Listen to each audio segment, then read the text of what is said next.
ಮೊದಲಿಗೆ ಜೀವನ್ಮುಕ್ತ ಮಹಾತ್ಮರ ಪಾದಾರವಿಂದಗಳಿಗೆ ವಂದಿಸುತ್ತಾ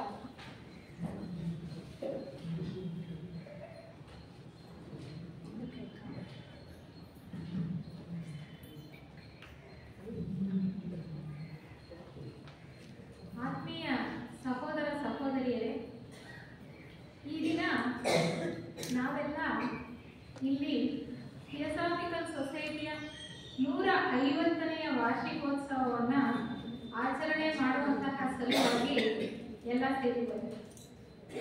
ಬಹಳ ಉತ್ಸಾಹದಿಂದ ನಾವೆಲ್ಲ ಇಲ್ಲಿ ಸೇರಿದ್ದೇವೆ. ನಮ್ಮ ಸೊಸೈಟಿ 150 ವರ್ಷಗಳನ್ನ ಪೂರೈಸಿದ್ದಾರೆ. ಪ್ರತಿ ವರ್ಷವೂ ಕೂಡ ನಾವು ಆಚರಣೆಯನ್ನ ಮಾಡ್ತಾನೆ ಇದ್ದೀವಿ. ಸ್ಥಾಪನಾ ದಿನಾಚರಣೆಯನ್ನ ನಡೆಸ್ಕೊಂಡು ಬಂದಿದ್ದೇವೆ. ಆದರೆ ಈ ಒಂದು ಸಂಸ್ಥೆ ಹೊಂದಿರತಕ್ಕಂತಹ ಬಹಳ ಉನ್ನತವಾದಂತಹ ಧ್ಯೇಯೋದ್ದೇಶಗಳನ್ನ ನಮ್ಮ ಜೀವನದಲ್ಲಿ ನಾವು ಎಷ್ಟರ ಮಟ್ಟಿಗೆ ಅನುಷ್ಠಾನ ಮಾಡುವಂತಹ ಪ್ರಯತ್ನದಲ್ಲಿ ಸಫಲರಾಗಿದ್ದೇವೆ ಅಂತ ನಮಗೆ ನಾವೇ ಪ್ರಶ್ನೆಯನ್ನು ಹಾಕೋಬೇಕು. ಬೇರೆಯವರಿಗೆ ಪ್ರಶ್ನೆ ಹಾಕೋದಲ್ಲ, ನಮಗೆ ನಾವೇ ಈ ಪ್ರಶ್ನೆಯನ್ನ ಹಾಕೊಳ್ಬೇಕಾಗಿದೆ. 150 ವರ್ಷಗಳು ಸಂದು ಹೋಗಿದೆ. ಆದ್ರೆ ಎಷ್ಟು ನಾವು ಮುಂದುವರಿಯೋದಕ್ಕೆ ಸಾಧ್ಯವಾಗಿದೆ, ಎಷ್ಟು ಮಟ್ಟಿಗೆ ಈ ಧ್ಯೇಯೋದ್ದೇಶಗಳನ್ನ ಸಾಕಾರಗೊಳಿಸೋದಕ್ಕೆ ನಾವು ಸಫಲರಾಗಿದ್ದೇವೆ ಅನ್ನೋದು ಬಹಳ ಮುಖ್ಯವಾಗಿರ್ತಕ್ಕಂಥ ವಿಚಾರ. ನಮ್ಮ ಆತ್ಮಾವಲೋಕನವನ್ನು ನಾವು ಸತತವಾಗಿ ಮಾಡಿಕೊಳ್ತಾನೆ ಇರಬೇಕು.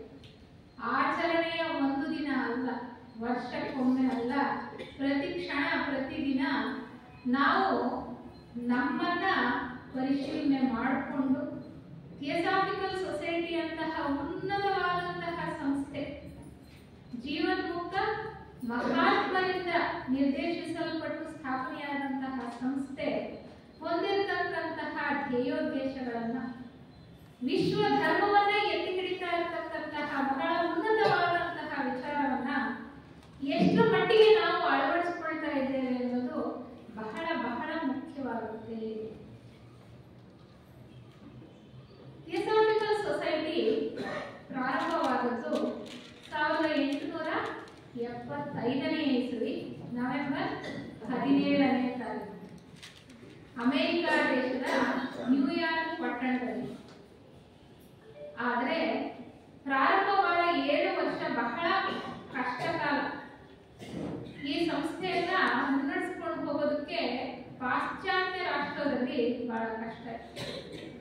ನಂತರ ಇದನ್ನ ಭಾರತಕ್ಕೆ ವರ್ಗಾವಣೆಯನ್ನ ಮಾಡಲಾಯಿತು. ಈ ಥಿಯೋಸಾಫಿಕಲ್ ಸೊಸೈಟಿಯ ಕೇಂದ್ರ ಕಚೇರಿಯನ್ನು 1879ರಲ್ಲಿ ಭಾರತದ ಬಾಂಬೆ ಅಂದ್ರೆ ಮುಂಬೈ ಅಂತ ನಾವೇನು ಹೇಳ್ತೀವಿ ಅಲ್ಲಿಗೆ ಸ್ಥಳಾಂತರಿಸಲಾಯಿತು. ಅಲ್ಲೂ ಕೂಡ ಹೆಚ್ಚು ಪ್ರಗತಿಯನ್ನ ಸಾಧಿಸೋದಕ್ಕೆ ಆಗಲಿಲ್ಲ. ನಂತರ 1882ನೇ ಇಸ್ವಿಯಲ್ಲಿ ಪ್ರಸ್ತುತ ಚೆನ್ನೈನ ಅಡಿಯಾರ್ ಇದೆಯಲ್ಲ, ಆ ಒಂದು ಕ್ಷೇತ್ರಕ್ಕೆ ವರ್ಗಾವಣೆ ಮಾಡಲಾಯಿತು. ಅಲ್ಲಿಂದ ಇಲ್ಲಿಯವರೆಗೂ ಕೂಡ ಈಗಲೂ ಕೂಡ ಅಂತಾರಾಷ್ಟ್ರೀಯ ಕೇಂದ್ರ ಕಚೇರಿ ಚೆನ್ನೈನ ಅಡಿಯಾರ್ನಲ್ಲೇ ಇರುವುದು. ಥಿಯೋಸಾಫಿಕಲ್ ಸೊಸೈಟಿ ಪ್ರಾರಂಭ ಆಗಿ ನಾಳೆಗೆ ಅಂದ್ರೆ ನವೆಂಬರ್ 17 ನಾಳೆಗೆ 150 ವರ್ಷ ಪೂರೈಸ್ತಾ ಇದೆ. ಆದ್ರೆ ಪ್ರಪಂಚದಲ್ಲಿರ್ತಕ್ಕಂಥ ಪರಿಸ್ಥಿತಿ ಏನು ಹೆಚ್ಚು ಬದಲಾವಣೆ ಆಗಿಲ್ಲ. ಆವಾಗ ಯಾವಾಗಲೂ ಪ್ರಾರಂಭ ಆಗಿರೋ ಸಂಸ್ಥೆ ಈಗೇನ್ ಮಾಡ್ತಾ ಇದೆ, ಈಗ ಏನಾದ್ರೂ ಅದು ಪ್ರಸ್ತುತ ಅವಶ್ಯಕತೆ ಇದೆಯಾ ಅಂದ್ರೆ ಈ ಸಂಸ್ಥೆಯ ಧ್ಯೇಯೋದ್ದೇಶಗಳ ಅವಶ್ಯಕತೆ ಆಗ ಪ್ರಾರಂಭ ಆದ ಕಾಲಕ್ಕಿಂತ ಇನ್ನೂ ಹೆಚ್ಚು ಅವಶ್ಯಕತೆ ನಮ್ಗೆ ಕಾಣಿಸ್ತಾ ಇದೆ. ಯಾವಾಗ ಧರ್ಮ ಕುಗ್ಗುತ್ತೋ, ಅಧರ್ಮ ಮೇಲುಗೈನ ಪಡ್ಕೊಳ್ಳುತ್ತೋ, ಕಾಲ ಕಾಲಕ್ಕೆ ಇಲ್ಲಿ ಧರ್ಮ ಸ್ಥಾಪನೆಗೋಸ್ಕರ ಅನೇಕ ಜೀವನ್ಮುಕ್ತರು ಅವತಾರ ಪುರುಷರಾಗಿ ಈ ಭೂಮಿಯ ಮೇಲೆ ಅವತರಿಸಿ ಧರ್ಮವನ್ನು ಎತ್ತಿಡಿತಕ್ಕಂಥ ಕೆಲಸವನ್ನ ಮಾಡ್ತಾ ಬಂದಿದ್ದಾರೆ. ಯದಾ ಯದಾ ಹಿ ಧರ್ಮಸ್ಯ ಗ್ಲಾನಿರ್ಭವತಿ ಭಾರತ ಅಭ್ಯುತ್ಥಾನಮಧರ್ಮಸ್ಯ ಸಂಭವಾಮಿ ಯುಗೇ ಯುಗೇ. ಶ್ರೀಕೃಷ್ಣನ ಸಂದೇಶ ಶ್ರೀಕೃಷ್ಣ ಹೇಳಿದಂಥದ್ದು. ಆತ ಯಾಕೆ ಅವತರಿಸಿ ಬಂದ? ಶ್ರೀಕೃಷ್ಣ ಅಂದ್ರೆ ನಮ್ಮ ಇತಿಹಾಸದಲ್ಲಿ ನಾವು ತಿಳ್ಕೊಂಡಿರೋ ಹಾಗೆ ಮತ್ಯಾರು ಅಲ್ಲ. ಯಾರು ಶ್ರೀಕೃಷ್ಣ? ಮೈತ್ರೇಯರ ಒಂದು ಅವತಾರ ಅಂತ ನಾವು ತಿಳ್ಕೊಂಡಿದ್ದೇವೆ. ಮೈತ್ರೇಯರು ಯಾವ ಒಂದು ಸ್ಥಾನದಲ್ಲಿದ್ದಾರೆ? ಬೋಧಿಸತ್ವರ ಸ್ಥಾನದಲ್ಲಿದ್ದಾರೆ. ಪ್ರಪಂಚದಲ್ಲಿ ಎಷ್ಟೇ ಅನಾಹುತಗಳಾಗ್ತಾ ಇದ್ರು, ಏನೇ ಒಂದು ಸಂಭವಿಸ್ತಾ ಇದ್ರು ಕೂಡ ಮಾನವ ಕೋಟಿಯನ್ನ ಸರಿಯಾದ ದಾರಿಯಲ್ಲಿ ಮುನ್ನಡೆಸ್ತಕ್ಕಂತಹ ಒಂದು ಘನ ಉದ್ದೇಶವನ್ನ ಇಟ್ಕೊಂಡು ಕೆಲಸ ಮಾಡ್ತಾ ಇರ್ತಕ್ಕಂಥದ್ದು ಜೀವನ್ಮುಕ್ತರ ಒಂದು ಸಂಘ. ಹೊರಗಿನ ಪ್ರಪಂಚದಲ್ಲಿ ಎಷ್ಟೋ ಸರ್ಕಾರಗಳಿದೆ. ಬಾಹ್ಯದಲ್ಲಿರ್ತಕ್ಕಂಥ ಸರ್ಕಾರ ನಾವು ಪ್ರತ್ಯೇಕ ಮಾಡ್ಕೊಂಡಿದ್ವಿ, ಒಂದೊಂದು ದೇಶಕ್ಕೆ ಒಂದೊಂದು ಸರ್ಕಾರ ಬೇರೆ ಬೇರೆ ಅಂತ. ಅಂದ್ರೆ ಭೌಗೋಳಿಕ ದೃಷ್ಟಿಯಿಂದ ಎಲ್ಲ ಒಂದೇ ಸರ್ಕಾರ ಇರೋದಕ್ಕೆ ಕಷ್ಟ ಇರೋದ್ರಿಂದ ಆಯಾ ಭಾಗಗಳಲ್ಲಿ ಮಾಡ್ಕೊಂಡಿದ್ದೇವೆ. ಆದ್ರೆ ಒಮ್ಮತ ಅಂತಕ್ಕಂಥದ್ದು ನಮ್ಮಲ್ಲಿ ಕಾಣಿಸ್ತಾ ಇದೆ. ಇರ್ಲಿ, ಹೀಗೆ ಮಾನವ ಕೋಟಿಯನ್ನ ಸರಿಯಾದ ದಾರಿಯಲ್ಲಿ ಮುನ್ನಡೆಸ್ಕೊಂಡು ಹೋಗ್ತಕ್ಕಂಥ ಘನ ಉದ್ದೇಶದಿಂದ ಈ ಶ್ವೇತಶ್ರೀ ಸಂಘದವರು ಕೆಲಸ ಮಾಡ್ತಾ ಇದ್ದಾರೆ. ಅಂದ್ರೆ ಜೀವನ್ಮುಕ್ತ ಮಹಾತ್ಮರ ಒಂದು ಸಂಘ ಇದೆ. ಅದನ್ನ ನಮ್ಮ ಇತಿಹಾಸದಲ್ಲಿ ವಾಂಗ್ಮಯದ ಪ್ರಕಾರ ನಾವೇನ್ ಹೇಳ್ತೇವೆ? ಶ್ವೇತಶ್ರೀ ಸಂಘ ಅಥವಾ ಆಂತರಂಗ ಸರ್ಕಾರ ಅಂತ ಹೇಳ್ತೇವೆ. ಅದರಲ್ಲಿರ್ತಕ್ಕಂಥ ಜೀವನ್ಮುಕ್ತರು ಅನೇಕ ಶ್ರೇಣಿಯಲ್ಲಿದ್ದಾರೆ. ಅನೇಕ ಕೆಲಸ ಕಾರ್ಯಗಳನ್ನ ಈ ಪರಮಾತ್ಮನ ಸಂಸರಣಾ ಯೋಜನೆಯಲ್ಲಿ ಮಾನವ ಕೋಟಿಯನ್ನ ವಿಕಾಸದ ಹಾದಿಯಲ್ಲಿ ಮುನ್ನಡೆಸ್ಕೊಂಡು ಹೋಗೋದಕ್ಕೆ ಸತತವಾಗಿ ಹಗಲಿರುಳು ಕೆಲಸ ಮಾಡ್ತಾ ಇದ್ದಾರೆ. ಹೀಗೆ 18ನೇ ಶತಮಾನದಲ್ಲಿ ವಿಜ್ಞಾನ ಪ್ರವರ್ಧಮಾನಕ್ಕೆ ಬರ್ತಾ ಇತ್ತು.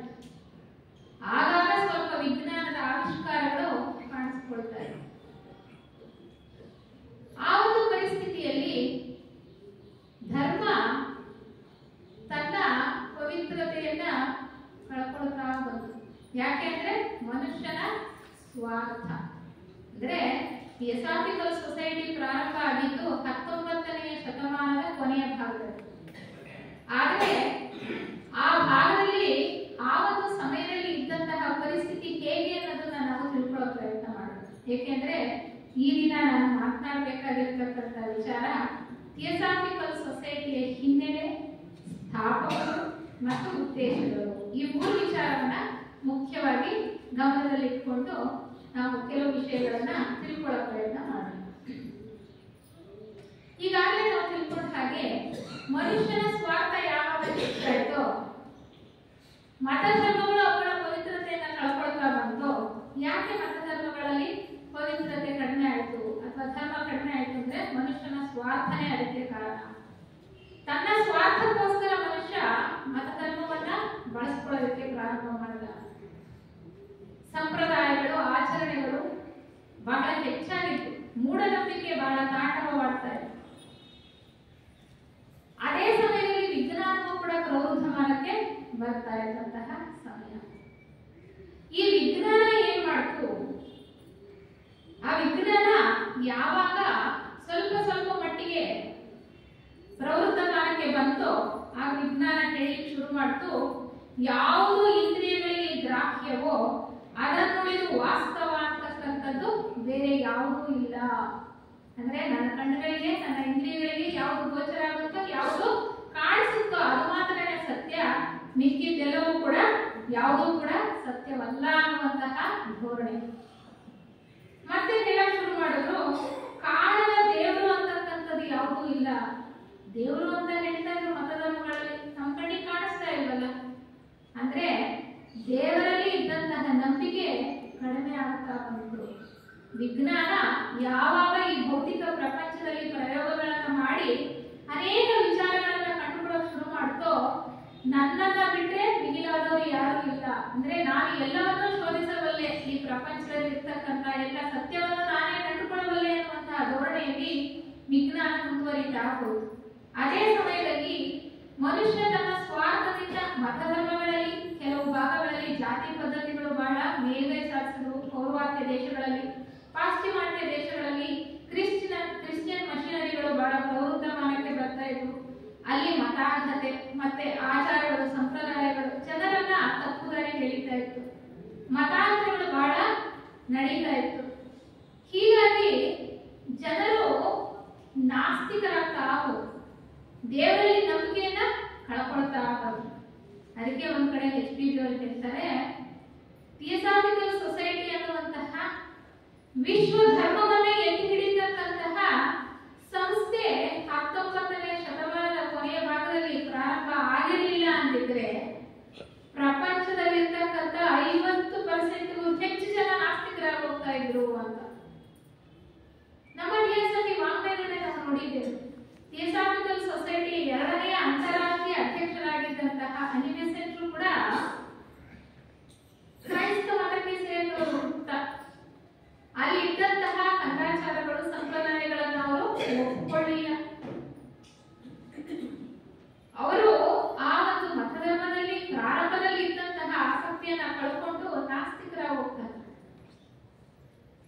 ಸಮಾಜವಾದಿ ಪಾರ್ಟಿಗೆ ಸೇರ್ಕೊಂಡು ಅವರು ಸಮಾಜಮುಖಿ ಕೆಲಸಗಳನ್ನು ಮಾಡಲು ಶುರು ಮಾಡ್ತಾರೆ. ಅವರಿಗೆ ಯಾವಾಗ ಸೀಕ್ರೆಟ್ ಡಾಕ್ಟರ್ ಗ್ರಂಥ ಅವ್ರ ಕೈ ಸೇರುತ್ತೋ ಅದನ್ನು ಓದಿದ ನಂತರ ಅವರು ಪರಿವರ್ತನೆಯಾಗಿ ನಾಸ್ತಿಕರಾದವರು ಆಸ್ತಿಕರಾಗ್ತಾರೆ. ಹಾಗೆ ಎಂತಹ ಒಂದು ಬಹಳ ವಿಚಿತ್ರವಾದ ಪರಿಸ್ಥಿತಿ ಇತ್ತು ಅಂದ್ರೆ 19ನೇ ಶತಮಾನದಲ್ಲಿ ಮುಂದುವರಿತಾ ದೇವರಲ್ಲಿ ನಂಬಿಕೆ ಇಲ್ಲ, ಮತಧರ್ಮಗಳಲ್ಲಿ ನಂಬಿಕೆ ಇಲ್ಲ. ಅವ್ರು ಹೇಳ್ತಾ ಇದ್ರು, ಮತಧರ್ಮ ಅಂತಕ್ಕಂಥದ್ದು ಅಪರಿಪಕ್ವ ಮನಸ್ಸಿನ ವಿಭ್ರಮೆ ಅಂತ ತಿಳ್ಕೊಂಡಿದ್ರಂತೆ ಜನ. ಅಪರಿಪಕ್ವ ಮನಸ್ಸಿನ ವಿಭ್ರಮೆ ಅಂತ ನೋಡಿ ಯಾವ ರೀತಿ ಒಂದು ಮತಧರ್ಮವನ್ನು ಅವರು ಅರ್ಥೈಸೋದಕ್ಕೆ ಪ್ರಾರಂಭ ಮಾಡಿದ್ರು. ವಿಜ್ಞಾನ ನೋಡಿದ್ರೆ ದೇವರು ಅಂತಕ್ಕಂಥದ್ದು ಯಾವುದೂ ಇಲ್ಲ, ನಮಗೆ ಯಾವುದು ಇಂದ್ರಿಯ ಗ್ರಾಹ್ಯವೋ ಅದು ಮಾತ್ರನೇ ಸತ್ಯ ಅಂತ ಹೇಳುವಂತ ಪರಿಸ್ಥಿತಿ. ಹೀಗೆ ಒಂದು ವಿಷಮ ಪರಿಸ್ಥಿತಿ ಅಲ್ಲಿ ಏರ್ಪಟ್ಟಿತ್ತು. ಆ ಕಾಲದಲ್ಲಿ ಧರ್ಮವನ್ನ ಎತ್ತಿ ಹಿಡಿಯೋದಕ್ಕೋಸ್ಕರ, ಧರ್ಮೋದ್ಧಾರಕ್ಕೋಸ್ಕರ, ಮಾನವ ಕುಲವನ್ನ ಸರಿಯಾದ ದಾರಿಯಲ್ಲಿ ಮುನ್ನಡೆಸೋದಕ್ಕೋಸ್ಕರ ಇಬ್ಬರು ಜೀವನ ಮುಕ್ತ ಮಹಾತ್ಮರು ಸಂಕಲ್ಪವನ್ನು ಮಾಡ್ತಾರೆ. ಅವ್ರು ಯಾರು ಅಂತ ನಮಗೆ ಚೆನ್ನಾಗಿ ಗೊತ್ತಿದೆ. ಮಹಾತ್ಮ ಕುತುಬಿಯವರು ಮತ್ತು ಮೌರ್ಯರು. ಅವರು ಮತ್ಯಾರು ಅಲ್ಲ, ನಮ್ಮ ಹಿಂದೂ ಪುರಾಣಗಳಲ್ಲಿ ಹೇಳ್ತಕ್ಕಂತಹ, ಭಾಗವತ ಪುರಾಣಗಳಲ್ಲಿ ಉಲ್ಲೇಖವಾಗಿರ್ತಕ್ಕಂತಹ ಮರು ಮತ್ತೆ ದೇವಾಪಿ. ಅವರನ್ನೇ ನಮ್ಮ ಥಿಯೋಸಾಫಿ ವಾಂಗ್ಮಯದಲ್ಲಿ ನಾವು ಮೌರ್ಯರು ಮತ್ತೆ ಕುತುಬಿಯವರು ಅಂತ ಕರೀತಾರೆ. ಅವರಿಬ್ಬರು ಒಂದು ಸಂಕಲ್ಪವನ್ನು ಮಾಡಿದ್ರು. ಪ್ರಸ್ತುತ ಈ ಒಂದು ವಿಷಮ ಪರಿಸ್ಥಿತಿಯಲ್ಲಿ ಮಾನವ ಕೋಟಿಯನ್ನ ಸರಿಯಾದ ದಾರಿಯಲ್ಲಿ ನಡೆಸ್ಕೊಂಡು ಹೋಗೋದಕ್ಕೆ ಒಂದು ಸಂಸ್ಥೆಯನ್ನ ಸ್ಥಾಪನೆ ಮಾಡಬೇಕು. ಯಾವ ರೀತಿ ಅದನ್ನ ನಾವು ಕಾರ್ಯಗತಗೊಳಿಸಬೇಕು ಅನ್ನೋದನ್ನ ಬಹಳ ಯೋಚನೆ ಮಾಡ್ತಾರೆ. ಅವರ ಶಕ್ತಿ ವಿಶೇಷಗಳನ್ನು ಉಪಯೋಗಿಸಿ ಈ ಒಂದು ಭೌತಿಕ ಪ್ರಪಂಚದಲ್ಲಿ ಈ ಒಂದು ಕಾರ್ಯವನ್ನ ಮಾಡೋದಕ್ಕೋಸ್ಕರ ಅವರು 2 ಶತಕಗಳ ಕಾಲ ಹುಡುಕಾಟವನ್ನು ಮಾಡ್ತಾರಂತೆ. ಅಂದ್ರೆ ಪೂರ್ವ ಸಿದ್ಧತೆ. ಅಷ್ಟು ಬೇಗ ಯಾವ್ದಾದ್ರು ಒಂದು ಸಂಕಲ್ಪ ಮಾಡಿದ ತಕ್ಷಣ ಅದು ಕಾರ್ಯಗತಗೊಳಿಸೋದು ಕಷ್ಟ ಇದೆ ಅಲ್ವಾ?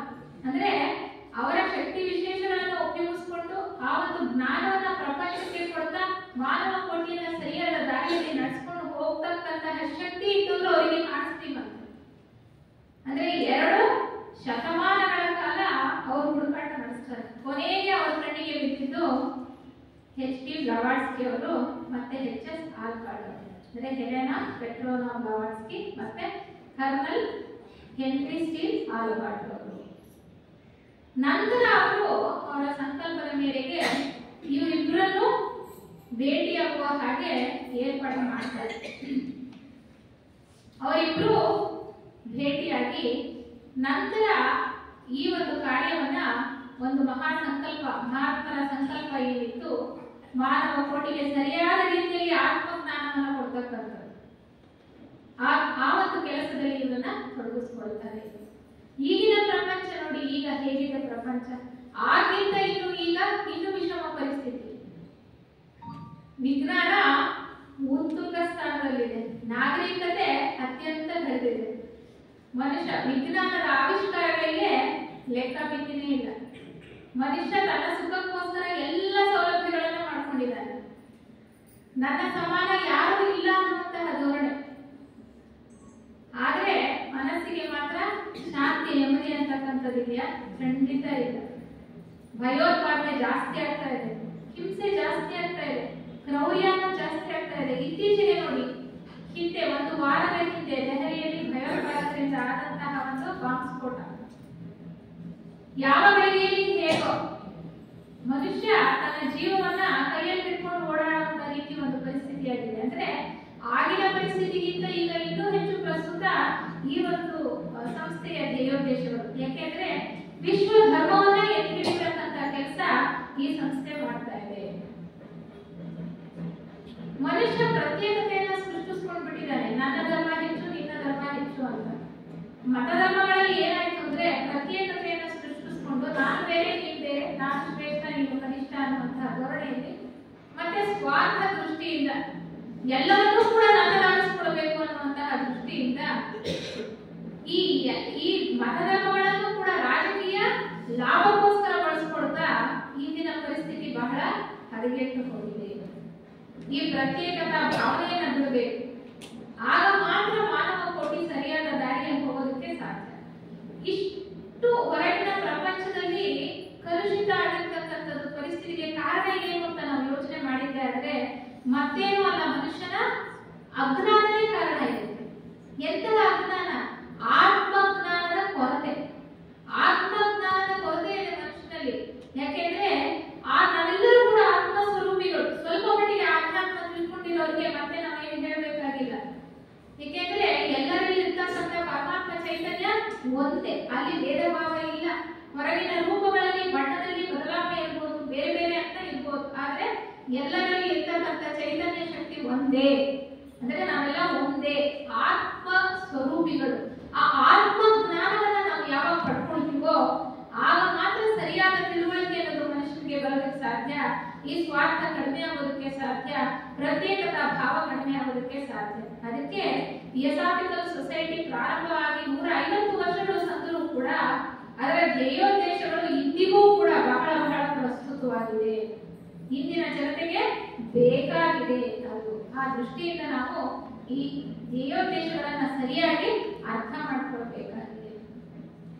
ಈ ಮಹಾತ್ಮರ ಸಂಕಲ್ಪದ ಮೇರೆಗೆ ಇಬ್ಬರು ಬಾಹ್ಯ ಸ್ಥಾಪಕರು, ನಾವೇನ್ ಹೇಳ್ತೀವಿ, ನಿಜವಾಗಲೂ ಈ ಸಂಕಲ್ಪ ಮಾಡಿ ಪ್ರೇರಣೆ ಕೊಟ್ಟು ಸ್ಥಾಪನೆ ಮಾಡಿಸಿದ್ದು ಜೀವನ್ಮುಕ್ತ ಮಹಾತ್ಮರೇ ಆದರೂ ಕೂಡ ಬಾಹ್ಯದಲ್ಲಿ ಈ ಒಂದು ಸಂಸ್ಥೆಯನ್ನ ಪ್ರಾರಂಭ ಮಾಡಿದಂತಹವರು ಇಬ್ಬರು ಮಹಾನ್ ಚೇತನರು. ಯಾರವರು? HP ಬ್ಲವಾಟ್ಸ್ಕಿ ಅವರು ಮತ್ತೆ HS ಆಲ್ಬರ್ಟ್ ಅವರು. ಇವರಿಬ್ಬರನ್ನೂ ಕೂಡ ಅಮೆರಿಕದಲ್ಲಿ ಭೇಟಿಯಾಗುವ ರೀತಿಯಲ್ಲಿ ಮಹಾತ್ಮರು ಏರ್ಪಾಡು ಮಾಡ್ತಾರೆ. ಅದು ಎಲ್ಲ ವಿಚಾರಗಳನ್ನ ನಾವು ಸಾಕಷ್ಟು ತಿಳ್ಕೊಂಡಿದ್ದೇವೆ ಅಲ್ವಾ? ಅವರಿಬ್ಬರು ಕೂಡ ಅತೀಂದ್ರಿಯ ಶಕ್ತಿಗಳನ್ನ ಪ್ರದರ್ಶನ ಮಾಡ್ತಾ ಇದ್ದಂತಹ ಒಂದು ಲೆಟಿ ಸಹೋದರರ ಒಂದು ಫಾರ್ಮ್ ಹೌಸ್ ನಲ್ಲಿ ಭೇಟಿಯಾಗ್ತಾರೆ. ಅಮೆರಿಕದ ವೆರ್ಮಾಂಟ್ ಚಿಟ್ಟೆಂಡನ್ ಅನ್ನುವಂತಹ ಒಂದು ಸ್ಥಳದಲ್ಲಿ. ಅವರಿಬ್ಬರ ಬಗ್ಗೆ ಸ್ವಲ್ಪ ಸೂಕ್ಷ್ಮವಾಗಿ ನಾವು ತಿಳ್ಕೊಳ್ತಕ್ಕಂತಹ ಒಂದು ಪ್ರಯತ್ನವನ್ನ ಮಾಡೋಣ. ಏಕೆಂದ್ರೆ ಎಂತಹ ತ್ಯಾಗಜೀವಿಗಳು. ಈ ಸಂಸ್ಥೆಯನ್ನ ಪ್ರಾರಂಭ ಮಾಡಿದಂತಹ ಇಬ್ಬರು ಕೂಡ ಮಹಾನ್ ಚೇತನರು, ತ್ಯಾಗಜೀವಿಗಳು. ಅವರ ತ್ಯಾಗ ಎಷ್ಟು ಮಟ್ಟಿಗಿತ್ತು, ಅವರ ವ್ಯಕ್ತಿತ್ವ ಹೇಗಿತ್ತು ಅನ್ನುವಂಥದ್ದನ್ನ ಸ್ವಲ್ಪ ಮಟ್ಟಿಗೆ ನಾವು ತಿಳ್ಕೊಳ್ತಕ್ಕಂತಹ ಪ್ರಯತ್ನ ಮಾಡೋಣ. ಥಿಯೋಸಾಫಿಕಲ್ ಸೊಸೈಟಿ ಪ್ರಾರಂಭ ಆದಂತಹ ಪರಿಸ್ಥಿತಿ, ಅದರ ಹಿನ್ನೆಲೆ ಸ್ವಲ್ಪ ಮಟ್ಟಿಗೆ ನಾವೀಗ ಅರ್ಥೈಸಿಕೊಂಡಿದ್ದೇವೆ. ಯಾವಾಗ ಅಧರ್ಮ ಹೆಚ್ಚಾಗ್ತಾ ಇತ್ತೋ, ಧರ್ಮ ಮತ್ತೆ ಸ್ಥಾಪನೆ ಮಾಡಬೇಕಾಗಿತ್ತೋ, ಆಗ ಈ ಸಂಸ್ಥೆ ಪ್ರಾರಂಭ ಆಗಬೇಕಾಯಿತು. ಈ ಸಂಸ್ಥೆ ಬಾಹ್ಯದಲ್ಲಿ ಪ್ರಾರಂಭ ಮಾಡಿದಂತಹ ಇಬ್ಬರು ಮಹಾನ್ ವ್ಯಕ್ತಿಗಳ ಬಗ್ಗೆ ಸಂಕ್ಷಿಪ್ತವಾಗಿ ತಿಳ್ಕೊಳ್ಳೋ ಪ್ರಯತ್ನವನ್ನ ಮಾಡೋಣಂತೆ. ಮೊದಲಿಗೆ ಈ ಆತ್ಮ ಜ್ಞಾನದ ಬೆಳಕನ್ನ ಕೊಟ್ಟಿದ್ದೆ ಮೇಡಮ್ HP ಬ್ಲವಾಟ್ಸ್ಕಿ. ಅವರ ಪೂರ್ತಿ ಹೆಸರು ಹೆಲೆನಾ ಪೆಟ್ರೋನಾ ಬ್ಲವಾಟ್ಸ್ಕಿ. ಇವರು ರಷ್ಯಾ ದೇಶದವರು. ಅತ್ಯಂತ ಶ್ರೀಮಂತ ಕುಟುಂಬದಲ್ಲಿ ಅವರು ಜನಿಸ್ತಾರೆ. ಅವರ ಅಜ್ಜಿ ರಾಜಮನೆತನಕ್ಕೆ ಸೇರಿದಂತವರು. ಅವರು ಜನಿಸಿದ್ದು 1831 ಆಗಸ್ಟ್ 12ನೇ ತಾರೀಕು. ಅವರ ತಂದೆ ಪೀಟರ್ ಹಾನ್ ಅಂತ ಅಶ್ವದಳದ ಕರ್ನಲ್ ಆಗಿರ್ತಾರೆ. ತಾಯಿ ಹೆಲೆನಾ ಆಂಡ್ರಿಯೋವ್ನಾ ಅಂತ ಅವರು ಪ್ರಸಿದ್ಧ ಕಾದಂಬರಿಕರ್ತೆಯಾಗಿರ್ತಾರೆ. ತಂದೆಯ ಧೈರ್ಯ ಸ್ಥೈರ್ಯ ಹೆಲೆನಾಗೆ ಬಹಳ ಪ್ರೋತ್ಸಾಹ ಕೊಡ್ತಾ ಹುಟ್ಟಿನಿಂದಲೇ ಬಂದಿತ್ತು. ತಾಯಿಯವರ ಒಂದು ಆಸಕ್ತಿ, ಪುಸ್ತಕಗಳನ್ನ ಓದ್ತಕ್ಕಂಥದ್ದು, ಬರೀತಕ್ಕಂಥ ಆಸಕ್ತಿ ತಾಯಿಯಿಂದ ಅವರಿಗೆ ಬಂದಿತ್ತು ಅಂತ ನಾವು ತಿಳ್ಕೊಳ್ಬಹುದು. ಆದ್ರೆ 11ನೇ ವಯಸ್ಸಿನಲ್ಲಿಯೇ ಇವರು HPV ಅವರು ತಾಯಿಯನ್ನ ಕಳ್ಕೊಳ್ತಾರೆ. ಅಜ್ಜಿಯ ಪೋಷಣೆಯಲ್ಲಿ ಅವರು ವಿದ್ಯಾಭ್ಯಾಸವನ್ನ ಮುಂದುವರಿಸ್ತಾರೆ ಫ್ರಾನ್ಸ್ನಲ್ಲಿ ಇರ್ಲಿ. ಅವರು ಬಹುಮುಖ ಪ್ರತಿಭೆ ಇರುತ್ತೆ. HPV ಅವರಿಗೆ ಸಂಗೀತದಲ್ಲಿ ಬಹಳ ಆಸಕ್ತಿ ಇರುತ್ತೆ, ಕುದುರೆ ಸವಾರಿಯನ್ನ ಕಲ್ತಿರ್ತಾರೆ, ಪಿಯಾನೋ ನುಡಿಸ್ತಾ ಇರ್ತಾರೆ, ಅತೀಂದ್ರಿಯ ಶಕ್ತಿ ಇರುತ್ತೆ. ಈ ಪಶು ಪಕ್ಷಿಗಳ ಜೊತೆ ಮಾತನಾಡ್ತಕ್ಕಂತಹ ಒಂದು ಕಲೆ ಗೊತ್ತಿರುತ್ತೆ ಅವರಿಗೆ. ಅವ್ರ ಭಾಷೆ ಅರ್ಥ ಆಗ್ತಿತ್ತಂತೆ ಅವರಿಗೆ. ಅವ್ರ ಜೊತೆ ಸಂವಾದವನ್ನ ಮಾಡ್ತಾ ಇದ್ರಂತೆ ಅಂತ ಚಿಕ್ಕ ವಯಸ್ಸಿನಲ್ಲಿ. ಅಂದ್ರೆ ಹಿಂದಿನ ಅನೇಕ ಜನ್ಮಗಳಲ್ಲೇ ಸಾಕಷ್ಟು ಸಂಸ್ಕಾರವನ್ನ ಅವರು ಪಡ್ಕೊಂಡಿದ್ರು. ಅವರು ಆಧ್ಯಾತ್ಮಿಕವಾಗಿ ಸಾಕಷ್ಟು ಬೆಳೆದಿದ್ರು. ಅದಕ್ಕೆ ಹೇಳ್ತಾರೆ ಮಹಾತ್ಮರು, HPV ಅವರಂತಹ ಸೂಕ್ಷ್ಮ ಶರೀರ, ಅಂತಹ ಸೂಕ್ಷ್ಮ ಸಾಧನ, ಅವರ ಶಕ್ತಿ ವಿಶೇಷಗಳನ್ನ ಹರಿಸೋದಕ್ಕೆ ಅವರೇ ಬಹಳ ಸೂಕ್ತ ಅಂತ ಕಾಣಿಸ್ತಂತೆ. ಅವರಂತಹ ಒಂದು ಆತ್ಮ ಮತ್ತೆ ನಮಗೆ ಸಿಗ್ಲಿಲ್ಲ ಅಂತ ಹೇಳ್ತಾರೆ. ಅದಕ್ಕೋಸ್ಕರ ಅವರನ್ನ ಅವರು ಆರಿಸ್ಕೊಳ್ತಾರೆ ಮಹಾತ್ಮರು ಈ ಒಂದು ಬೃಹತ್ ಸಂಸ್ಥೆಯನ್ನ ಪ್ರಾರಂಭ ಮಾಡ್ಲಿಕ್ಕೋಸ್ಕರ. ಅವರಿಗೆ ಅವ್ರ ಬಗ್ಗೆ ಒಂದ್ ಕಡೆ ಹೇಳ್ತಾರೆ ಮಹಾತ್ಮರು, ಸೆರಾಪಿಸ್ ಅವರು ಒಂದ್ ಕಡೆ ಹೇಳ್ತಾರೆ ಯಾರ ಬಗ್ಗೆ, ಲವಾಟ್ಸ್ಕಿ ಅವ್ರ ಬಗ್ಗೆ, ಅಪ್ಪಟ ಮತ್ತೆ ಪರಿಶುದ್ಧ ಆತ್ಮಳು ಅಂತ ಹೇಳ್ತಾರೆ. ಬಡಪಾಯಿ ಸೋದರಿ, ಅಪ್ಪಟ ಮತ್ತು ಪರಿಶುದ್ಧ ಆತ್ಮಳು ಒರಟಾದ ಹೊರಕವಚದಲ್ಲಿ ಮುಚ್ಚಿಟ್ಟಂತಹ ಮುತ್ತು ಅಂತ ಹೇಳ್ತಾರೆ. ಅಂತಹ ಉನ್ನತವಾದಂತಹ ಬೆಳೆದಂತಹ ಆತ್ಮ ಅಂತ ಅವರು ಹೇಳ್ತಾರೆ. ಅವರು ಚಿಕ್ಕ ವಯಸ್ಸಿನಲ್ಲಿ ಮನೆಯನ್ನ ಬಿಡಬೇಕಾಗುತ್ತೆ. ವೈವಾಹಿಕ ಜೀವನದಲ್ಲಿ ಅವರಿಗೇನು ಅಂತಹ ಆಸಕ್ತಿ ಕೂಡ ಅವ್ರಿಗೆ ಇರೋದಿಲ್ಲ. ಆತ್ಮಜ್ಞಾನದ ದಾಹ ಎಷ್ಟಿರುತ್ತೆ ಅಂದ್ರೆ ಅವರು 20ನೇ ವಯಸ್ಸಿನಲ್ಲೇ ಮನೆಯನ್ನ ಬಿಡ್ತಾರೆ. ಪ್ರಪಂಚಾದ್ಯಂತ ಅವರು ಪರ್ಯಟನೆಯನ್ನ ಮಾಡ್ತಾರೆ. ಆ ಒಂದು ಸಮಯದಲ್ಲಿ ಅಂದ್ರೆ 19ನೇ ಶತಮಾನದಲ್ಲಿ ಅಷ್ಟು ಸುಲಭ ಅಲ್ಲ. ಒಂದ್ ಕಡೆಯಿಂದ ಇನ್ನೊಂದ್ ಕಡೆ ಹೋಗ್ಬೇಕು ಅಂದ್ರೆ ಎಷ್ಟೋ ತಿಂಗಳ ಕಾಲ ನಡೀತಾ ಇತ್ತು. ಸರಿಯಾದ ಸಾರಿಗೆ ಸಂಪರ್ಕ ಇರಲಿಲ್ಲ. ಹೆಂಗಸರು ಅದರಲ್ಲೂ ಒಟ್ಟಿಯಾಗಿ ಹೊರಗಡೆ ಹೋಗಿ ಏನಾದ್ರೂ ಒಂದು ಧೈರ್ಯವಾಗಿ ಕೆಲಸ ಮಾಡ್ಬೇಕು ಅಂದ್ರೆ ಬಹಳ ತೊಂದರೆಗಳಿತ್ತು. ಬಹಳ ಅವರು ಕಷ್ಟವನ್ನ ಅನುಭವಿಸ್ತಾರೆ. ಅವರ ಒಂದು ಜೀವನ ಚರಿತ್ರೆಯನ್ನು ಓದಿದ್ರೆ ನಿಮ್ಗೆ ಗೊತ್ತಾಗುತ್ತೆ. ಆದ್ರೂ ಕೂಡ ಅವರು ಎಷ್ಟು ದೇಶಗಳನ್ನ ಸುತ್ತುತ್ತಾರೆ ಆತ್ಮಜ್ಞಾನಕ್ಕೋಸ್ಕರ. ಆ ದಾಹ ಅನ್ನೋದವರಲ್ಲಿ ಅಷ್ಟಿರುತ್ತೆ. ಮೆಕ್ಸಿಕೋ ಹೋಗ್ತಾರೆ, ಈಜಿಪ್ಟ್ಗೆ ಹೋಗ್ತಾರೆ, ಇಂಗ್ಲೆಂಡ್ ಹೋಗ್ತಾರೆ, ಫ್ರಾನ್ಸ್ ಹೋಗ್ತಾರೆ, ಗ್ರೀಸ್ ಹೋಗ್ತಾರೆ, ಕೊನೆಗೆ ಭಾರತಕ್ಕೆ ಬರ್ತಾರೆ. ಎಲ್ಲ ಕಡೆ ಸುತ್ತಾಡ್ತಾರೆ. ಅವರ ಜ್ಞಾನ ದಾಹ ಎಷ್ಟಿತ್ತು ಅಂತ ಮಹಾತ್ಮರವರನ್ನ ಮೊದಲಿಂದಲೂ ಕೂಡ ಅವರನ್ನ ನೋಡ್ತಾನೆ ಇರ್ತಾರೆ, ಗಮನಿಸ್ತಾನೆ ಇರ್ತಾರೆ. ಕೊನೆಗೆ ಒಂದ್ಸರಿ ಅವರಿಗೆ ಭೇಟಿಯನ್ನ ಕೊಡ್ತಾರೆ. ಅವರಿಗೆ ಮುಖತಃ ಕಾಣಿಸ್ಕೊಂಡು ಅವರಿಗೆ ಮಾರ್ಗದರ್ಶನವನ್ನ ಕೊಡ್ತಾರೆ. 1869ರಲ್ಲಿ ಅವರು ಭಾರತದ ಟಿಬೆಟ್ ಖಂಡಗಳಲ್ಲಿ ಇರ್ತಕ್ಕಂಥ ಮಹಾತ್ಮರ ಆಶ್ರಮಗಳಿಗೆ ಹೋಗ್ತಾರೆ. ಅಲ್ಲಿ 3 ವರ್ಷಗಳ ಕಾಲ ಯಾರಿಗೂ ಕಾಣಿಸ್ಕೊಳ್ಳಲ್ಲ. ಆ 3 ವರ್ಷಗಳ ಕಾಲ ಸತತವಾಗಿ ಮಹಾತ್ಮರ ಆಶ್ರಮದಲ್ಲಿ ಇಟ್ಕೊಂಡು ಆತ್ಮ ಜ್ಞಾನವನ್ನ ಅವರು ಪಡ್ಕೊಳ್ತಾರೆ. ಸತತವಾಗಿ ವ್ಯಾಸಂಗವನ್ನ ಮಾಡ್ತಾರೆ, ಸಾಧನೆಯನ್ನ ಮಾಡ್ತಾರೆ, ಆತ್ಮ ಜ್ಞಾನವನ್ನ ಅವರು ಮೈಗೂಡಿಸಿಕೊಳ್ತಾರೆ. ನಂತರ ಅವರು 1873ರಲ್ಲಿ ಅಮೆರಿಕಕ್ಕೆ ಬರ್ತಾರೆ. ನಂತರ ಅವರು ಆಲ್ಕಾಟ್ ಅವ್ರನ್ನ ಭೇಟಿ ಆಗ್ತಕ್ಕಂಥದ್ದು. ಅವರ ಭೇಟಿ ಆದ ನಂತರ 1875ರಲ್ಲಿ ಥಿಯೋಸಾಫಿಕಲ್ ಸೊಸೈಟಿ ಪ್ರಾರಂಭ ಆದಂಥದ್ದು. ಹೀಗೆ ಉನ್ನತವಾದಂತಹ ವ್ಯಕ್ತಿತ್ವ ಇತ್ತು, ಜ್ಞಾನಕ್ಕೋಸ್ಕರ ಅಷ್ಟು ದಾಹ ಇತ್ತು. ಎಲ್ಲಾ ಕಡೆ ಸುತ್ತಿ ಮಹಾತ್ಮರ ಒಂದು ಮಾರ್ಗದರ್ಶನ ಅನುಗ್ರಹದ ಮೇರೆಗೆ ಸಾಕಷ್ಟು ಆತ್ಮಜ್ಞಾನವನ್ನ ಗಳಿಸಿಕೊಂಡ ನಂತರ ಅವರು ಪ್ರಪಂಚಕ್ಕೆ ಆತ್ಮಜ್ಞಾನವನ್ನ ಕೊಡ್ತಕ್ಕಂತಹ ಸಾಮರ್ಥ್ಯವನ್ನ ಗಳಿಸಿಕೊಳ್ತಾರೆ. 1877ರಲ್ಲಿ ಐಸಿಸ್ ಅನ್ವೇಲ್ ಅನ್ನುವಂತಹ ಒಂದು ಗ್ರಂಥವನ್ನ ಬರೀತಾರೆ. ಬಹಳ ಪ್ರಸಿದ್ಧಿಯನ್ನ ಪಡ್ಕೊಳ್ಳುತ್ತೆ ಆ ಕಾಲದಲ್ಲಿ ಈ ಗ್ರಂಥ. ಅವ್ರು ಹೇಳ್ತಾರೆ, ಆತ್ಮಜ್ಞಾನದ ಸಾಗರ ಇದೆಯಲ್ಲ, ಅದಕ್ಕಿರ್ತಕ್ಕಂಥ ಪರದೆಯ ಮೂಲೆಯನ್ನು ಒಂದು ಸ್ವಲ್ಪ ಮಾತ್ರ ನಾವು ಸರಿಸಿದ್ದೇವೆ ಅಂತ. ಅದನ್ನೇ ನಮ್ಗೆ ಅರ್ಥ ಮಾಡ್ಕೊಂಡು ಅರ್ಗಿಸ್ಕೊಳ್ಳೋದಕ್ಕೆ ಸಾಧ್ಯ ಇಲ್ಲ ಒಂದು ಜನ್ಮದಲ್ಲಿ. ಅಂತಹ ಬೃಹತ್ತಾದಂತಹ ಗ್ರಂಥಗಳನ್ನು ಅವರು ಬರೆದಿದ್ದಾರೆ. ಸೀಕ್ರೆಟ್ ಡಾಕ್ಟ್ರಿನ್ ಅಂತಹ ಉದ್ಗ್ರಂಥ, ಥಿಯೋಸಾಫಿಕಲ್ ಸೊಸೈಟಿಯ ಮೂಲ ಗ್ರಂಥ ಸೀಕ್ರೆಟ್ ಡಾಕ್ಟ್ರಿನ್. ಇದರಲ್ಲಿ ಮುಖ್ಯವಾಗಿ ಹೇಳಿರ್ತಕ್ಕಂಥದ್ದು ಕಾಸ್ಮೋಜೆನೆಸಿಸ್ ಮತ್ತೆ ಆಂಥ್ರೋಪೋಜೆನೆಸಿಸ್, ಅಂದ್ರೆ ಬ್ರಹ್ಮಾಂಡ ಸೃಷ್ಟಿ ಹೇಗಾಯಿತು ಅನ್ನುವಂಥ ವಿಚಾರ, ಮತ್ತೆ ಮಾನವನ ಸೃಷ್ಟಿ ಮತ್ತೆ ವಿಕಾಸದ ಬಗ್ಗೆ ವಿವರವಾಗಿ ಕೊಡ್ತಾರೆ ಎಲ್ಲ ವಿಚಾರಗಳನ್ನ. ಅದು ಹೇಗೆ ಅಂದ್ರೆ ವೈಜ್ಞಾನಿಕ ದೃಷ್ಟಿಕೋನದಲ್ಲಿ ಎಲ್ಲರಿಗೂ ಓದಿ ಅರ್ಥ ಮಾಡ್ಕೊಳ್ಳೋದಕ್ಕೆ ಬಹಳ ಕಷ್ಟ. ವಿಜ್ಞಾನ ಚೆನ್ನಾಗಿ ಗೊತ್ತಿರ್ತಕ್ಕಂಥವ್ರು ಸುಲಭವಾಗಿ ಈ ಗ್ರಂಥವನ್ನ ಅರ್ಥ ಮಾಡ್ಕೊಳ್ಳಿಕ್ಕೆ ಸಾಧ್ಯ ಇದೆ. ಅದು ಇನ್ನೂ ಕನ್ನಡಕ್ಕೆ ತರ್ಜುಮೆ ಆಗಿಲ್ಲ. ಇಂಗ್ಲಿಷ್ ಬರ್ತಕ್ಕಂಥವ್ರು ಓದಿ ಅರ್ಥ ಮಾಡ್ಕೊಳ್ತಕ್ಕಂಥ ಪ್ರಯತ್ನವನ್ನ ಮಾಡಬಹುದು. ಇದು ಸಂಕ್ಷಿಪ್ತವಾಗಿ ಒಬ್ಬರು ಸ್ಥಾಪಕರಾಗಿದ್ದಂತಹ HPV ಅವರ ಬಗ್ಗೆ. ಆದರೆ ಮತ್ತೊಬ್ಬ ಸ್ಥಾಪಕರು ಹೆನ್ರಿ ಸ್ಟೀಲ್ ಆಲ್ಬರ್ಟ್ ಅವರು. ಇವರು ಮೂಲತಃ ಅಮೆರಿಕ ದೇಶದವರು. ಅವರು ಹುಟ್ಟಿದ್ದು 1832 ಆಗಸ್ಟ್ 2ನೇ ತಾರೀಕು ಹುಡ್ತಾರೆ ಅವರು. ನ್ಯೂಯಾರ್ಕ್ನಲ್ಲಿ, ನ್ಯೂ ಜೆರ್ಸಿಯಲ್ಲಿ ಅವರು ಹುಡ್ತಕ್ಕಂಥದ್ದು. ನ್ಯೂ ಜೆರ್ಸಿಯ ಆರೆಂಜ್ ಕೌಂಟಿ ಅನ್ನುವಂತಹ ಒಂದು ಪ್ರದೇಶ, ಅಲ್ಲಿ ಅವರು ಹುಟ್ಟುತ್ತಾರೆ. ಅವರು ವಿದ್ಯಾಭ್ಯಾಸವನ್ನ ಮುಗಿಸೋ ಹೊತ್ತಿಗೆ, ಅಂದ್ರೆ ವಿಶ್ವವಿದ್ಯಾಲಯದ ವಿದ್ಯಾಭ್ಯಾಸವನ್ನ ಮುಗಿಸೋ ಅಷ್ಟೊತ್ತಿಗೆ ಅವ್ರ ತಂದೆಯವರು ತೀರ್ಕೊಳ್ತಾರೆ. ಮನೆಯಲ್ಲಿ ಬಹಳ ಕಷ್ಟವಾದಂತಹ ಪರಿಸ್ಥಿತಿ ಇರುತ್ತೆ.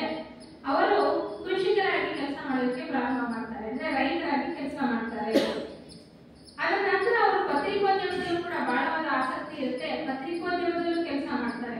ಸೈನ್ಯಕ್ಕೂ ಸೇರ್ಕೊಳ್ತಾರೆ. ಸಿವಿಲ್ ವಾರ್ ನಡೀತಾ ಇರುತ್ತೆ ಅಮೆರಿಕದಲ್ಲಿ, ಆ ಸೈನ್ಯಕ್ಕೂ ಸೇರ್ಕೊಳ್ತಾರೆ. ಅಲ್ಲೂ ಕೂಡ ಅವರ ಸೇವೆಯನ್ನ ಸಲ್ಲಿಸ್ತಾರೆ. ಎಷ್ಟು ಪ್ರಾಮಾಣಿಕ ನಿಷ್ಠಾವಂತ ವ್ಯಕ್ತಿ ಅಂದ್ರೆ ಯಾವುದೇ ಒಂದು ಕ್ಷೇತ್ರಕ್ಕೆ ಹೋದ್ರೂ ಕೂಡ ಅಲ್ಲಿ ಅವರು ತಮ್ಮ ಛಾಪನ್ನ ಮೂಡಿಸ್ತಾರೆ. ಅಲ್ಲಿ ನಿಸ್ವಾರ್ಥಯುತವಾಗಿ ಪ್ರಾಮಾಣಿಕವಾಗಿ ಕೆಲಸವನ್ನ ಸಲ್ಲಿಸ್ತಾ ಎಲ್ಲರಿಗೂ ಕೂಡ ಅವರು ಬಹಳ ಒಳ್ಳೆಯ ಹೆಸರನ್ನ ತಗೊಳ್ತಾ ಬಂದರು. ನಂತರ ಸೈನ್ಯದಲ್ಲಿ ಅಧಿಕಾರಿಯಾಗಿ ಕೆಲಸ ಮಾಡ್ತಾರೆ, ಆಡಳಿತ ವರ್ಗದಲ್ಲಿ ಕೆಲಸ ಮಾಡ್ತಾರೆ. ಅಲ್ಲಿ ನಡೀತಾ ಇದ್ದಂತಹ ಅವ್ಯವಹಾರಗಳನ್ನ ಅವರು ಬಯಲಿಗೆ ಎಳಿತಾರೆ. ಎಷ್ಟೋ ಸುಧಾರಣೆಯನ್ನ ಮಾಡ್ತಾರೆ. ಅದನ್ನ ಕಂಡು ಸರ್ಕಾರ ಅವರಿಗೆ ಕರ್ನಲ್ ಅಂತಕ್ಕಂತಹ ಒಂದು ಗೌರವ ಪದವಿಯನ್ನ ಕೊಟ್ಟಿರ್ತಕ್ಕಂಥದ್ದು. ಅಂದ್ರೆ ಈ ಎಚ್.ಎಸ್. ಆಲ್ಬರ್ಟ್ ಅವರು ಎಷ್ಟು ಪ್ರಾಮಾಣಿಕರು, ಎಷ್ಟು ನಿಷ್ಠಾವಂತರು, ಅಂತಹವರನ್ನ ಗುರುಗಳು ಗುರುತಿಸಿ ಈ ಒಂದು ಸೊಸೈಟಿಯನ್ನ ಸ್ಥಾಪನೆ ಮಾಡೋದಕ್ಕೋಸ್ಕರ ಅವರು ಈ ಕಡೆ ಸೇರ್ಕೊಳ್ತಾರೆ. ಅವ್ರು ಹೇಳ್ತಾರೆ, ಒಂದ್ ಕಡೆ ಮೌರ್ಯರು ಹೇಳ್ತಾರೆ, ಅವರು ಎಚ್.ಎಸ್. ಆಲ್ಬರ್ಟ್ನ ಸಂಬೋಧನೆ ಮಾಡೋದೇ ಆದರ್ಶ ಚೇಲ ಅಂತ ಹೇಳ್ತಾರೆ. ಆದರ್ಶ ಚೇಲ, ಚೇಲ ಅಂದ್ರೆ ಶಿಷ್ಯ, ಬೇರೆ ಅರ್ಥದಲ್ಲಿ ತಗೊಳ್ಬಾರ್ದು, ಶಿಷ್ಯ ಅಂತ. ಅಷ್ಟು ಪ್ರಾಮಾಣಿಕ ವ್ಯಕ್ತಿ. ಯಾವ ಕೆಲಸವನ್ನ ಹೇಳಿದ್ರು ಕೂಡ ಆ ಮಹಾತ್ಮರ ಅನುಜ್ಞೆಯ ಪ್ರಕಾರ ಕೆಲಸವನ್ನ ಮಾಡ್ತಾರೆ. ಅವರು ಥಿಯೋಸಾಫಿಕಲ್ ಸೊಸೈಟಿ ಸ್ಥಾಪನೆ ಆದಾಗ ಅಧ್ಯಕ್ಷರಾದರು. ಸ್ಥಾಪಕ ಅಧ್ಯಕ್ಷರಾಗಿದ್ದಂಥವರು HPV ಅವರು ವ್ಯವಹಾರ ಕಾರ್ಯದರ್ಶಿಯಾಗಿ ಕೆಲಸ ಮಾಡ್ತಾರೆ. ಅಂದ್ರೆ ಥಿಯಾಸಫಿ ಅಂತ ಅನ್ನುವಂತಹ ಆತ್ಮ ಜ್ಞಾನವನ್ನ ಬ್ಲವಾಟ್ಸ್ಕಿ ಅವರು ಕೊಟ್ರೆ, ಥಿಯೋಸಾಫಿಕಲ್ ಸೊಸೈಟಿ ಅದನ್ನ ಪ್ರಪಂಚಾದ್ಯಂತ ಹರಡಲಿಕ್ಕೋಸ್ಕರ ಒಂದು ಮಾಧ್ಯಮವಾದಂತಹ ಸೊಸೈಟಿಯನ್ನ ಕಟ್ಟಿ ಬೆಳೆಸಿ ಪ್ರಪಂಚಾದ್ಯಂತ ಓಡಾಡಿ ಈ ಜ್ಞಾನವನ್ನ ಹರಡೋದಕ್ಕೆ ಸಹಾಯ ಮಾಡಿದಂತಹವರು ಎಚ್.ಎಸ್. ಆಲ್ಬರ್ಟ್ ಅವರು. ಅಂತಹ ಒಂದು ಉನ್ನತವಾದಂತಹ ವ್ಯಕ್ತಿತ್ವ ಇಬ್ಬರು ವ್ಯಕ್ತಿಗಳದ್ದು ಕೂಡ. ಅನಿಬೆಸೆಂಟ್ ಒಂದ್ ಕಡೆ ಹೇಳ್ತಾರೆ, ಆಲ್ಬರ್ಟ್ ಹೇಗಿದ್ರಪ್ಪ ಅಂದ್ರೆ ಅವರನ್ನ ಮಹಾತ್ಮರು, ಅಂದ್ರೆ ಗುರುಗಳು ನಿನ್ನ ಒಂದು ಕೈ ಕತ್ತರಿಸ್ಕೊಡೋದ್ರು ಕೂಡ ಒಂದು ಸೆಕೆಂಡ್ ಯೋಚನೆ ಮಾಡ್ದಲೆ ತಕ್ಷಣ ಕತ್ತರಿಸ್ಕೊಡ್ತಕ್ಕಂತಹ ನಿಷ್ಠೆ, ಪ್ರಾಮಾಣಿಕತೆ ಅವರಲ್ಲಿತ್ತು ಅಂತ. ಆ ರೀತಿಯ ಒಂದು ಪ್ರಾಮಾಣಿಕತೆ ಇತ್ತು. ಮತ್ತೆ ಇನ್ನೊಂದ್ ಕಡೆ ಮೌರ್ಯರೇ ಹೇಳ್ತಾರೆ, ಮಾನವ ಕೋಟಿಯ ಪ್ರೇಮವನ್ನ ಹೃದಯದಲ್ಲಿ ತುಂಬಿಕೊಂಡಿದ್ದರಂತೆ. ಯಾರು? ಆಲ್ಬರ್ಟ್. ಮಾನವ ಪ್ರೇಮವನ್ನ ಯಾರು ತನ್ನ ಹೃದಯದಲ್ಲಿ ತುಂಬಿಕೊಂಡಿರ್ತಾರೋ ಅಂತವ್ರು ಮಾತ್ರ ಮಾನವ ಕೋಟಿಯ ಉದ್ಧಾರಕ್ಕೋಸ್ಕರ ಕೆಲಸ ಮಾಡೋದಕ್ಕೆ ಸಾಧ್ಯ. ನೋಡಿ ಎಂತಹ ಕ್ವಾಲಿಫಿಕೇಶನ್ಸ್ ಇರ್ಬೇಕಿತ್ತು ಅವ್ರಿಗೆ ಅಂತ. ಅದಕ್ಕೆ ಅವ್ರಿಗೆ 2 ಶತಮಾನಗಳ ಕಾಲ ಹುಡುಕಾಡೋದು ಕೂಡ ಯಾರು ಸಿಗಲ್ಲ. ಬ್ಲವಾಟ್ಸ್ಕಿ ಅವರಿಗೆ ಅತೀಂದ್ರಿಯ ಶಕ್ತಿ ಇತ್ತು.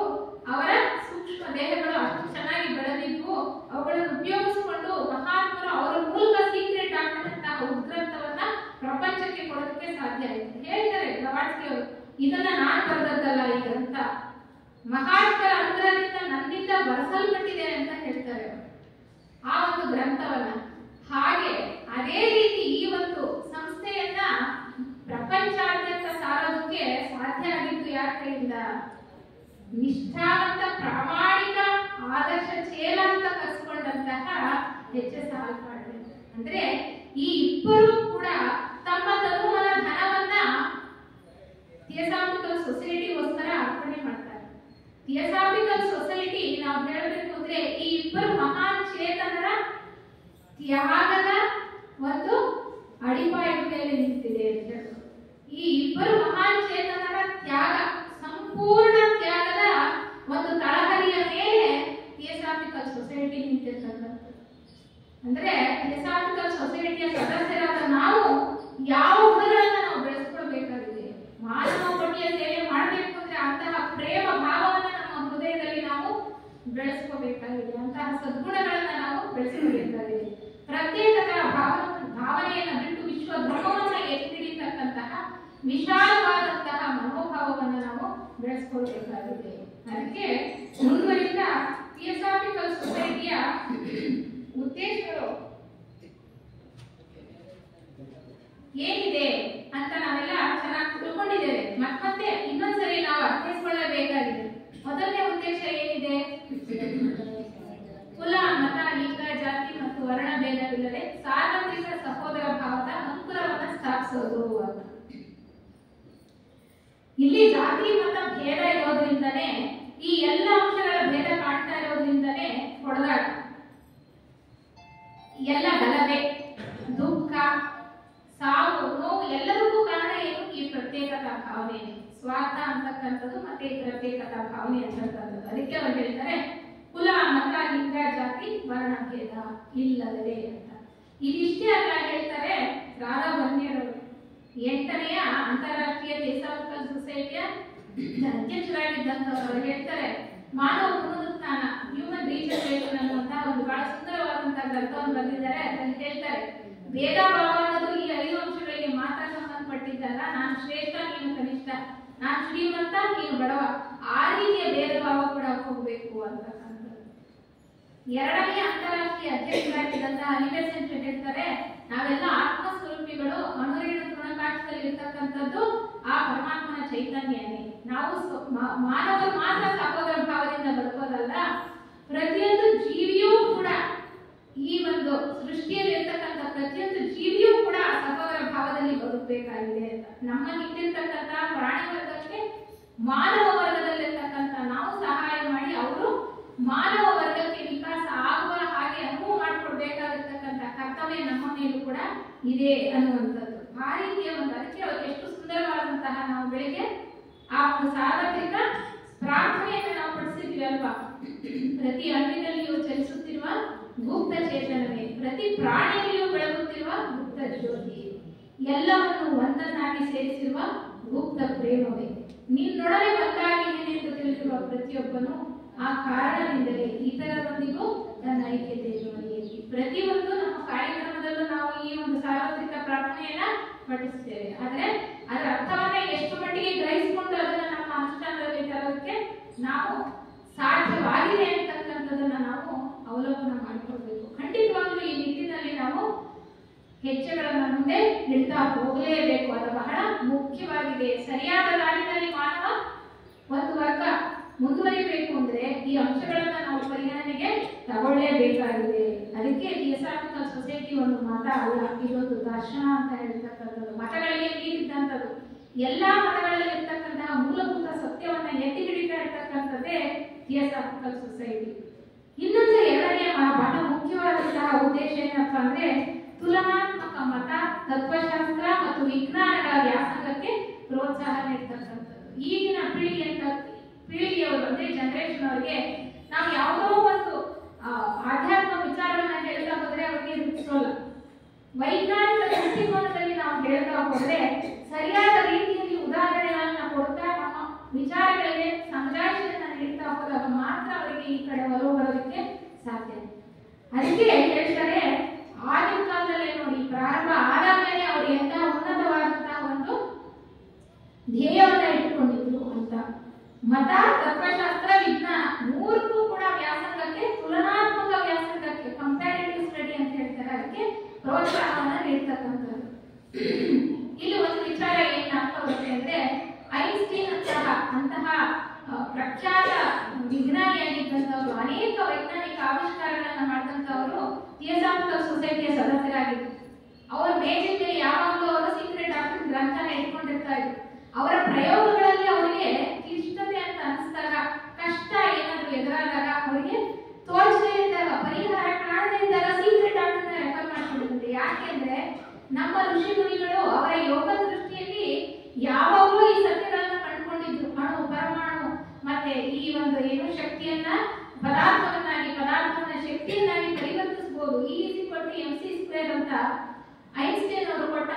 ಫಾರ್ಮುಲಾ ಅದನ್ನ ಯಾವಾಗಲೂ ಹಿಂದೆನೆ ಋಷಿಮುನಿಗಳು ಅವರ ಯೋಗ ದೃಷ್ಟಿಯಲ್ಲಿ ಕಂಡುಕೊಂಡು ಹೇಳಿ ಆ ವಿಚಾರ ಎಲ್ಲವೂ ಸೀಕ್ರೆಟ್ ಡಾಕ್ಟರ್ ನಲ್ಲಿ ಇದೆ. ಅದಕ್ಕೋಸ್ಕರ ನೋಡಿ ಅವರು ಕೂಡ ಇದನ್ನ ರೆಫರ್ ಮಾಡಿದ್ರು ಅಂತ ಹೇಳ್ತಾರೆ.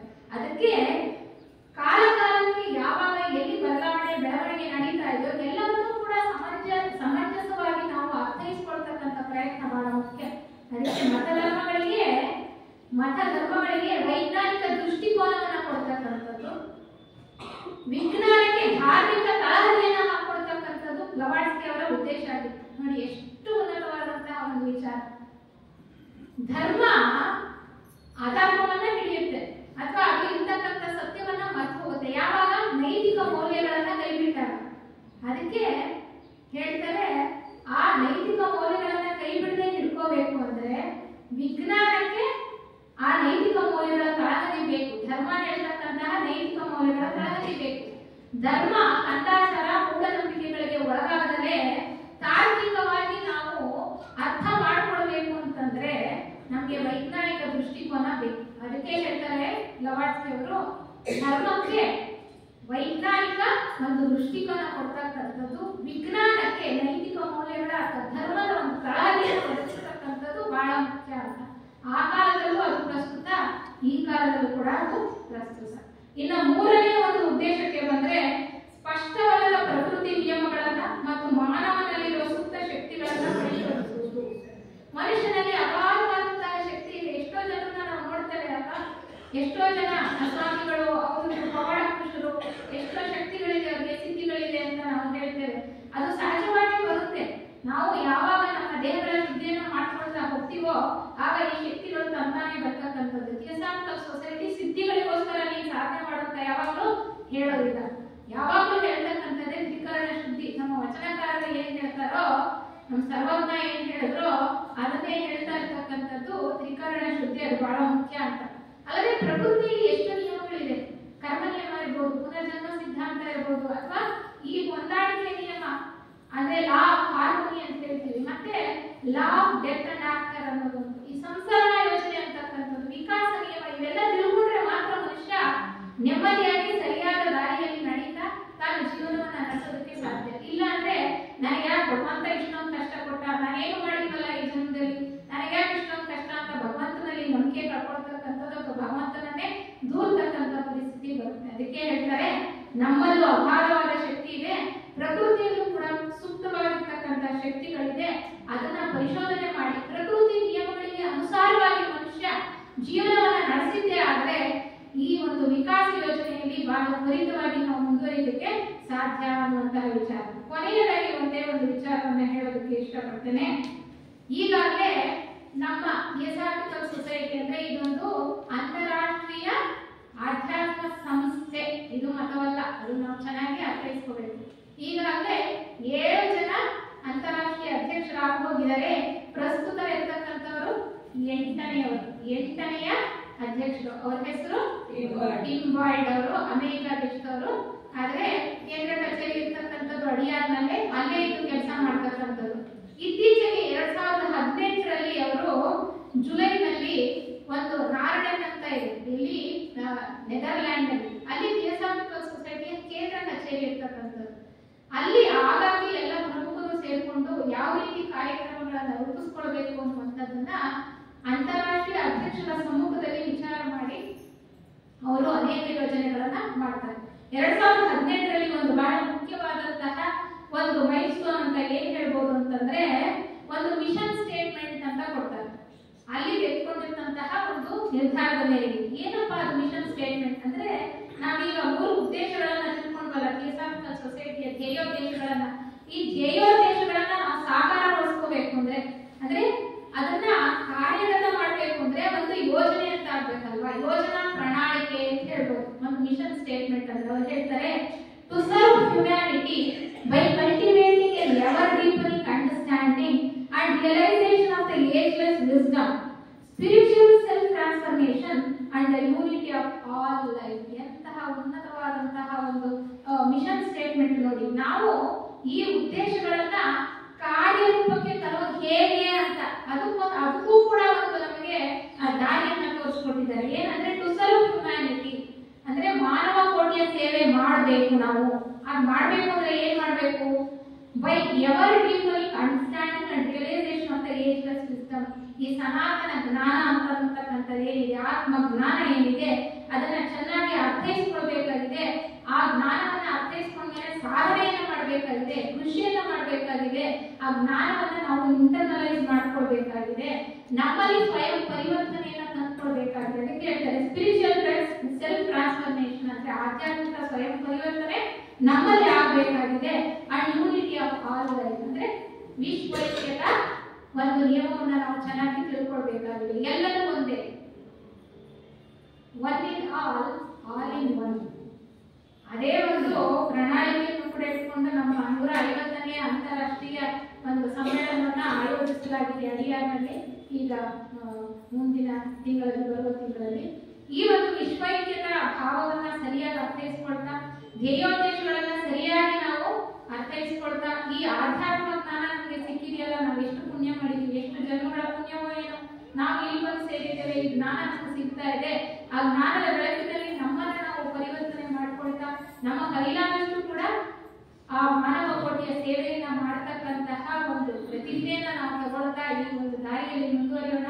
ಆ ಮಹಾತ್ಮರ ಅನುಗ್ರಹ ಶಕ್ತಿ ನಮ್ಮೆಲ್ಲರಿಗೂ ಕೂಡ ಸದಾಕಾಲ ಇದೆ ಅಂತ ಹೇಳ್ತಾ, ನನಗೆ ಮಾತನಾಡಲಿಕ್ಕೆ ಅವಕಾಶ ಮಾಡಿಕೊಟ್ಟಂತಹ ಬೆಂಗಳೂರು ಸಿಟಿ ಲಾಡ್ಜ್ನ ಎಲ್ಲ ಪದಾಧಿಕಾರಿಗಳಿಗೂ ಮತ್ತು ಎಲ್ಲ ಕಾರ್ಯಕರ್ತರಿಗೂ ಕೂಡ, ನಿಮ್ಮ 4 ವರ್ಷದವರೆಗೂ ಕೂಡ ನನ್ನ ಧನ್ಯವಾದಗಳು. 5 ನಿಮಿಷ ಹೆಚ್ಚು ತಗೊಂಡಿದ್ದೇನೆ, ಕ್ಷಮೆ.